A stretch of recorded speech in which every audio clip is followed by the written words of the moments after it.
So I'll just run through the rest of my presentation. I think Dr. Himabindu made my job easier, that palliative care is not to treat a patient, but just to treat their symptom and make their life, the end of life, peaceful and pleasant. So the fundamental concept is that we realize that death is accepted as a part of life. All of us are going to die at some point of time. And when you're hit with an incurable illness, you have to accept that there's nothing much more modern medicine can do. And once you accept that, the entire concept is how to make that rest of the time left more peaceful, so that the patient and family can engage and have a meaningful few days left. So so palliative care is not just abandoning a patient, it is giving a holistic care, both psychological, spiritual, social, and taking care of their symptoms, so that the loved ones can interact well and they can have a meaningful whatever time left in the end of their life. So who will benefit? Typically anywhere in the world, a hospice has a majority of cancer patients because it is finite. Once we say cancer is spread, metastatic or terminal, we know that within a few weeks or few months that person is going to expire. But there are many other organ failures, like if most of these organ failures, liver, heart, lung, you can do a transplant, but it may or may not be possible in everybody because of the health situation and the cost issues. So any of these organ failures patients, and also HIV, AIDS, what we say, these are things which a hospice typically takes care of. And there are many symptoms, and pain is one of the worst situations. End of life cancer especially, there's a lot of pain and many other symptoms which we address. And a sad fact of today's situation in India is we produce about 70% of the world's opium. Opium is the precursor of morphine. So poppy seeds. And India produces 70% but uses only 5% of the morphine which we produce. Because we have stupid laws which they equate medical use of morphine with the smugglers, and they make the usage so difficult that many hospitals don't bother to use morphine.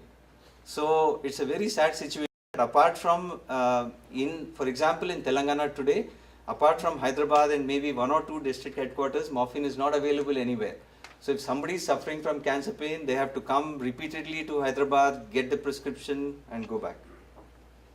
So there's a lot of psychological suffering, there's spiritual suffering, and we also need to address practical issues. Somebody who's end of life, this is a big challenge in India. A lot of people try to shield the patient by not telling them that they're end of life.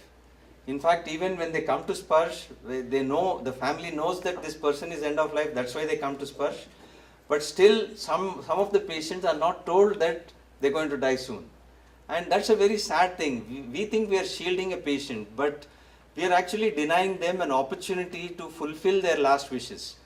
Somebody may have some regret in life. He is, fought with his brother or fought with his child. He wants to make amends. Someone wants to donate to somebody. Someone wants to write a will. You're not giving them the opportunity to do all that. So we do our best in counseling, and we have succeeded in majority of the cases in making them aware and making them accept. It's very difficult when somebody is told that you're going to die soon. It's a very difficult thing to accept. So there's different phases of emotions they go through: denial, despair, depression, but they all come around. And eventually it's a very peaceful end once they know that they've accomplished whatever they want to. So I just ran through this. So a brief about how we started the club. I'm part of a Rotary club, and our club started in 2010, about 7 years ago. There were 30 members, of which 6 were doctors, and one of them was Dr. Fanishri. I just realized she's the classmate of Dr. Himabindu here. She was the first and only trained palliative care specialist in Hyderabad. In fact, even today, we don't have this as a subspecialty of medicine. I'm an anesthesiologist, we have surgeons, we have different subspecialties, but palliative care is still not offered as a specialty in India.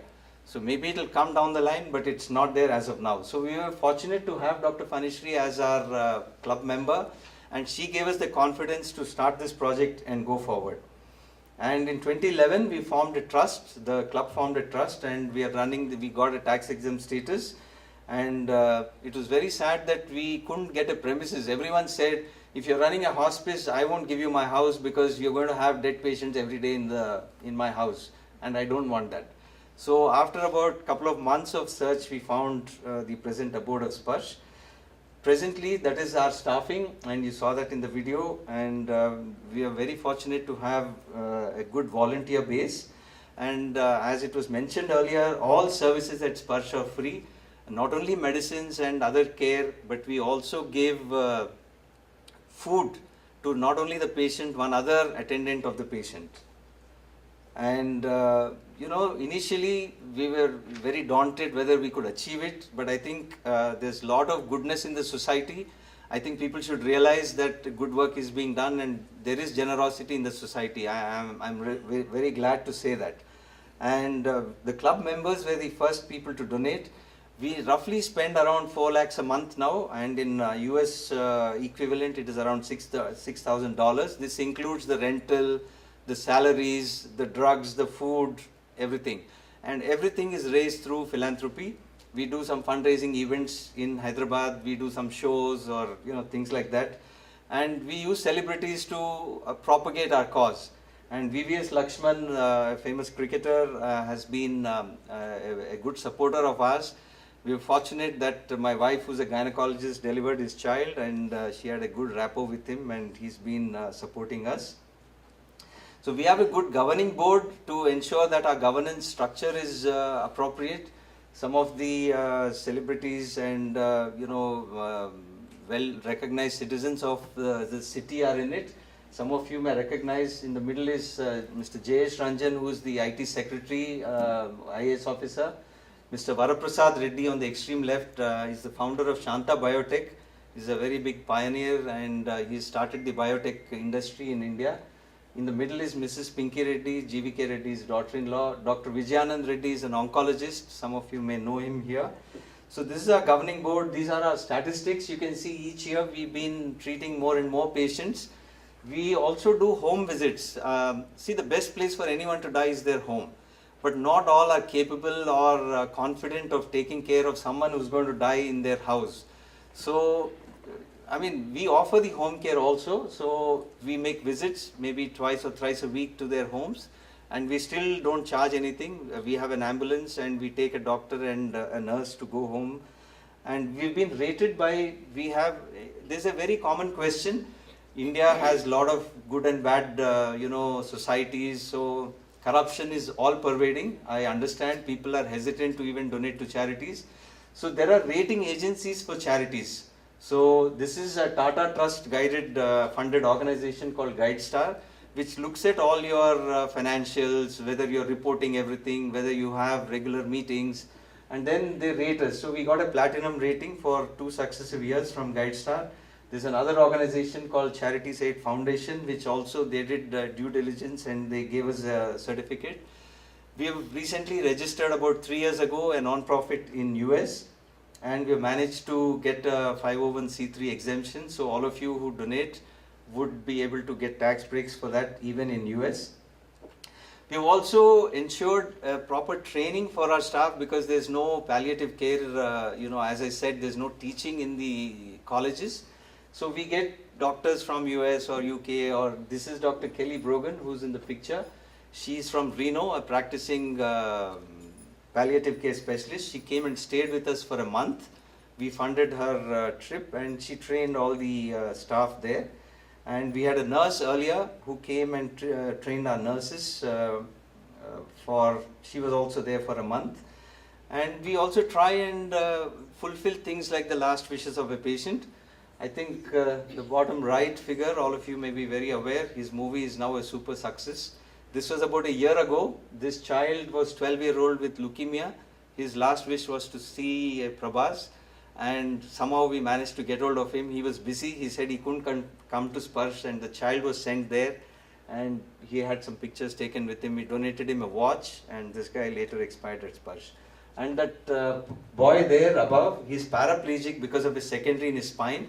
He was an engineering second-year student who wanted to celebrate his birthday at Sparsh, and he wanted to call the actor Allu Arjun. And again, we managed to make that happen. And a week after his birthday, he passed away at Sparsh. we try to increase awareness, because awareness is lacking, and press has been quite helpful, and in different languages, different papers have been showing what Sparsh is doing. We encourage celebrity visits. This is a way of, again, press carrying what we are doing. So we have things like World Cancer Day or World Hospice Day, events like that. We try to call some celebrity at Sparsh. This is Mrs. Gautami, Mrs. Kamala Hassan, who is a cancer survivor. She had breast cancer. She's a survivor. She runs her own NGO. I was told she was in Dallas a month ago to raise funds for her organization, and they actually donated to Sparsh also. That's good. Yes, sir. And this was the visit which we were very fortunate to happen. The IT Minister of Telangana, Mr. K.T. Ramarao, and along with him on his right are the Mayor of Hyderabad, Mr. Ram Mohan, and on his left is Mr. Varaprasad Reddy, and next to him is the Health Secretary of Telangana State. Seen there is Dr. Pranati, who is the president of our club, my wife, who is receiving the check from K.T. Ramarao. He was so impressed with the organization that he wrote out a check for 5 lakhs that day during his visit. And he also made the land possible for us, which I shall just go through in a second. That was Manchu Lakshmi, who did a show called Memu Saitam. I was so amazed that her show, which I was told is broadcast in US, and unknown people ended up donating about $5,000. Different people who saw the show said, "You're doing such amazing work." So that after she visited Sparsh, that it was that patient's last visit. This patient here who wanted to see Manchu Lakshmi, she saw that she came there. We requested her, "You do this show, why don't you showcase Sparsh?" And she agreed to do that, and that after that show, we received a lot of goodwill. And so different celebrities have been coming, and we were very fortunate to have this learned Chinna Jiyar Swami, who came to Sparsh. He saw the patients and he interacted with them, and his trust donated 10 lakh rupees to Sparsh for the building purpose. And that was the time when Kelly Brogan was visiting. You can see her behind. So we had some event and she was also there. And Mrs. Anji Reddy of Reddy Labs came one day. She just came. She heard about Sparsh. She wanted to donate. And the local MLA visited. We also try to do cancer awareness. I mean, you may say, what has cancer awareness to do with Sparsh? See, unless you get cancer, you don't become end-of-life cancer victim. So, trying to nip it at the bud is the primary aim of anybody. So, seen here is Dr. Rohini, who was also in the video. She was an oncologist who practiced in Reno in US, and she and her husband decided to retire and come back to India, and they work for us voluntarily. We try to celebrate festivals at Sparsh because the entire focus of a patient and his family is only on the impending death. So to take their focus away, different festivals whenever they come, either a club member or an industry house or somebody sponsors some celebrity events. So we do different festivals at Sparsh. We try to organize some events to take their pain away, like a music event or some storytelling or some show or some bhajans. So our future plan is to scale this up to 50 beds, and that's obviously going to cost some money, and it's about 5 crore rupees in Indian money, about $800,000. As I was mentioning earlier, we were very fortunate that the government of Telangana has allotted land to us at a very prime place in Hyderabad. It's 1.1 acres, and we got it at 1 rupee per square yard per year. So it's literally 5,000 rupees a year we pay for the land, and we can get to build it. We got it on a 33-year lease, and this is the architect impression. In about a month's time, we're going to get permission and start a place. So the concept was to make it earth-friendly, environment-friendly, and very aesthetically good, so that a patient feels very relaxed and the stress is gone. So this is an architect from Kerala who is very renowned in the earth-friendly concept, who has designed this, and this is how it's going to look. Every patient can look out and see some nature from their beds. So for major donors, some people ask sometimes that if I give a major amount, can I have the name after a room or a wing? So these are some of the infrastructure we have built. So per bed it is going to cost 10 lakh rupees, so it is $16,000. A larger area like a kitchen or a dining area or something, if someone wants to sponsor, it is 25 lakhs or $40,000. So, but it doesn't mean that you can't donate less. Even $1 is gratefully accepted. So it is just that if you want a memory at the place, these are the things. We've had some very generous donors. I want to mention them and thank them for their generosity. Mr. Varaprasad Reddy donated 1 crore rupees just a month ago to us. So that is $150,000. And we've had some companies giving us major donations in India. And we've also had major donors in US. Dr. Venkat Reddy, our classmate, who's in Baton Rouge, she is promised us $16,000 and already paid $5,000 towards a room on his father's name. We've had other donors in my earlier fundraising in Boston and New Jersey. And you can engage in any way you want. And I think I've come to an end. I have just a short 2-minute clip. This is in Telugu. Those who don't know the language, please forgive me, but it's quite, I think, a short, informative clip again.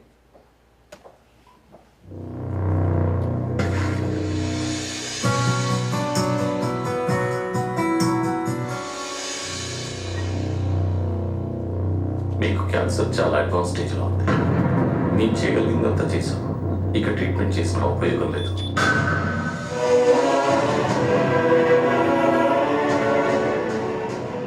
మరణం అనివార్యమైన cancer పేషెంట్లకు ప్రశాంతమైన ఆశ్రయం ఇచ్చి counselling, medicines అందిస్తూ ఆధ్యాత్మిక ఆహ్లాదకరమైన వాతావరణం మధ్య వారి కుటుంబ సభ్యులతో సంతోషంగా గడిపే వీలు కలిగిస్తూ మరణం వరకు ఉపశమనం కలిగించే సేవలను ఉచితంగా అందిస్తోంది స్పర్శ్ హోస్పైస్. చివరి శ్వాసకు చిరునవ్వుల ఆలంబన, ఆఖరి మెట్టుపై ఆత్మీయ స్పర్శ. క్యాన్సర్ బారిన పడి ప్రాణాలతో పోరాడుతున్న పేషెంట్లకు మనోధైర్యం చేకూరుస్తూ ఉపశమనం అందిస్తున్న స్వచ్ఛంద సంస్థ స్పర్శ్ హోస్పైస్. బాధితులను ఆత్మీయ స్పర్శతో హక్కులు చేర్చుకుని ఆశ్రయం కల్పిస్తున్న స్పర్శ్ హోస్పైస్ సేవలను ఎక్కువ మంది వినియోగించుకునేలా మనం అంత ప్రయత్నం చేద్దాం. అలాగే పెద్ద మనసుతో వారికి చేయూతనందిద్దాం. Sparsh హోస్పైస్, adding life to living. Sparsh Hospice is a charitable organization that takes care of the terminally ill patients by relieving their pain and giving them the courage to face the end of their life. Sparsh is making great efforts in giving comfort, solace, and more importantly, shelter to such ailing patients free of cost. I urge you to donate generously and support this noble cause and strengthen this organization. I am a friend of Sparsh. You can also become the friend of Sparsh and give yourself an opportunity to enrich your lives. Sparsh Hospice, adding life to living. Donations కై సంప్రదించండి. So that's all, folks. Thank you very much, and I really appreciate all of you coming. And before you begin, I request all of you to just sign the sheet so that I can formally thank you. Our trust would want to thank everybody who's here. So please sign up here.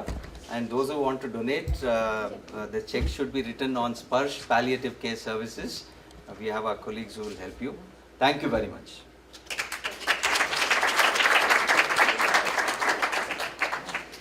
Thank you, Dr. Subramanyam. That is a fantastic initiative.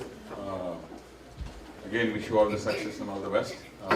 Once again, thank you everybody for coming here today. And once again, thank you Krishnaven Garu and Sheelam for letting us use your space for today. Thank you, Bhupal. Thank you, everybody.